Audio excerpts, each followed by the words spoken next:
So I'm just going to talk to you as I go through the graveyard. This is just a lovely, flat, meandering, just so peaceful, except for the native wildlife that you can hear. It's really just silence at its best. There's a wallaby here beside me. Now, I guess I want to make this video to explain why I started filming my rides and uploading them onto YouTube. I've got a couple of channels actually. One is more to do with a little bit of knowledge as far as products go, and what I've done over the years, and what I think is necessary for mountain biking. The other one is just the rides and enjoying the rides and going to different places. I do mix and match the videos. I get them mixed up sometimes. I'm no expert on this, don't want to be. Doesn't interest me. Never been a computer person. Love working with my hands, love working problems, sorting things out. And that's what I've done most of my life. I'm pretty happy where I am, married to a most beautiful person. Got a dog that I absolutely adore, and recently, in the last couple of years, I've thought about retiring. Now, I've only at that point just hit 60, and that was an exciting thought. You know, I'm in a position to retire.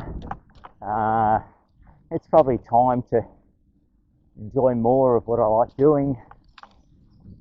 But the reality is, things have moved on, and where I used to be able to just drop everything and go to a concert in Sydney at the Metro or the Horden just to catch a band that, you know, I've been dying to see for years, or they're coming back for another tour. Those days are well past me. Music has changed as well. I don't particularly like what I hear these days. I am from a different era. I love the grunge. I love the rock. I love the solo artists, and I like a band on stage, not a keyboard or a whoop whoop machine. So music has changed massively, and I don't find myself wanting to do that. I love going on holidays, but in reality, how many times a year can you go on holidays? Unless you pack everything up, put it into storage, get yourself a caravan, and then go and live that nomadic life. Well, that ain't me. I like 5-star accommodation. Love it. So as a wife, we're pretty much on the same page with everything. And we're now just at an age where taking it easy is really what we enjoy. But the big but in that, thinking about retiring, I actually got ill. I actually had to take 6 weeks off work. Now, I work for myself, and I was very concerned about my clients and how they'd be serviced. But I guess in hindsight, I was lucky. I got sick in winter. Things were quiet. I tried to keep it a secret, but eventually you have to let people know what's going on. They're expecting jobs done. I'm not turning up.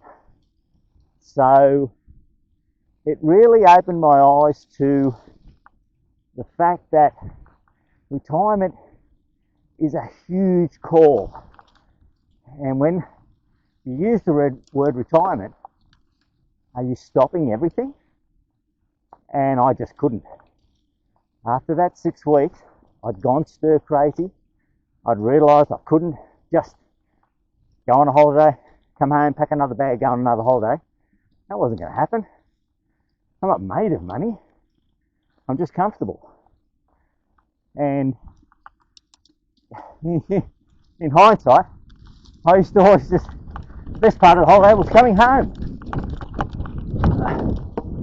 So, you know, you're not going to be longing to come home to pack up and go away again. That's not going to happen. So it really helped me make a decision as far as, well, what am I going to do?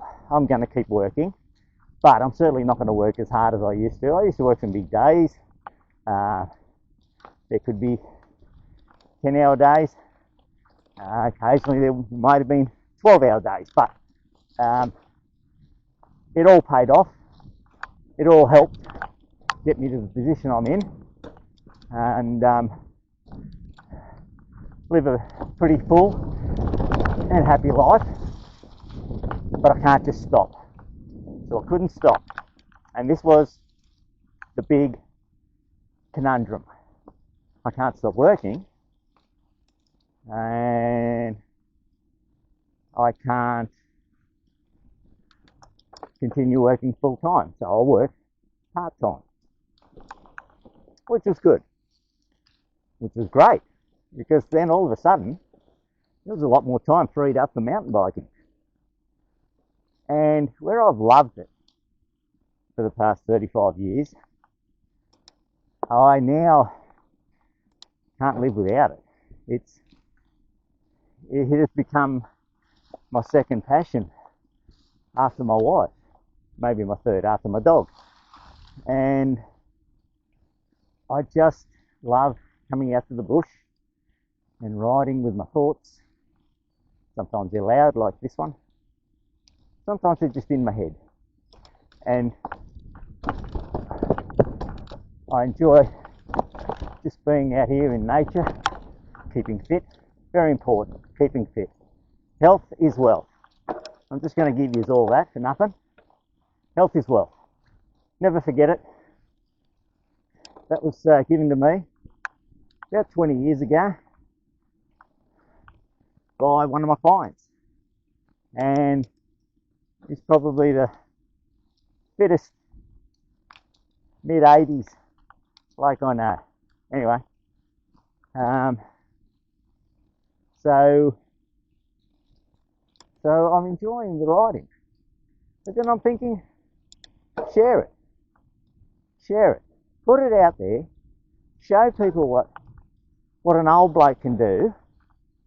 And this isn't somebody that gets on an indoor trainer every afternoon and pedals for 6 hours and, you know, trying to win anything or prove anything.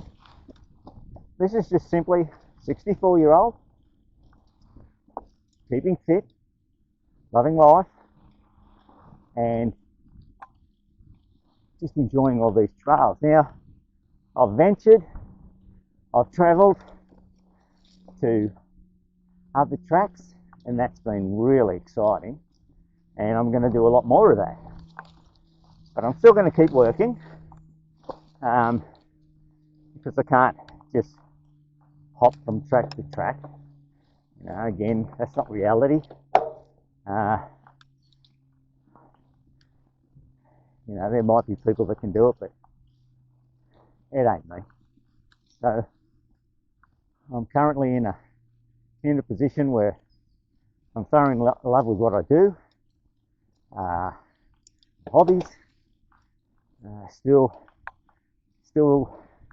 have contact with the outside world, some clients, and bands are not as common as they used to be. Yeah, which is a shame, because I really, really love my bands. love my music, love the live music scene. But I've done it. I've done it, and that cannot be undone. So there's a lot of memories there. A lot of memories. You know, all the way back to the Blacktown Cayman Cutter. Somebody will say, "Oh, I remember that." Most people today would never have a clue what I'm talking about. And I just saw Split Enz reuniting for a tour, and that was the band I saw at the Cayman Cutter. Saw Jimmy Barnes before he was anything, drunk off his skull at the Gladesville Hotel. I saw the Angels at the Bondi pub.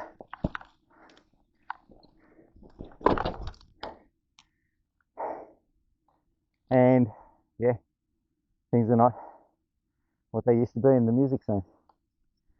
You can't go to a venue anymore, and there's maybe 200 people, and everyone's having a good time. Now it's 5,000 minimum, and somebody that's got a vocoder to not even sound like who they are. So I'd like to just take this opportunity to thank anyone that's come this far with my rant, and ask you that you may help me grow this. I'd like to think there's a few years of filming and progression. So this bike's coming to its first birthday, and I'm still not sold on electric bikes, so that's a little side note. But yeah, thanks for listening, and I'll talk to you soon.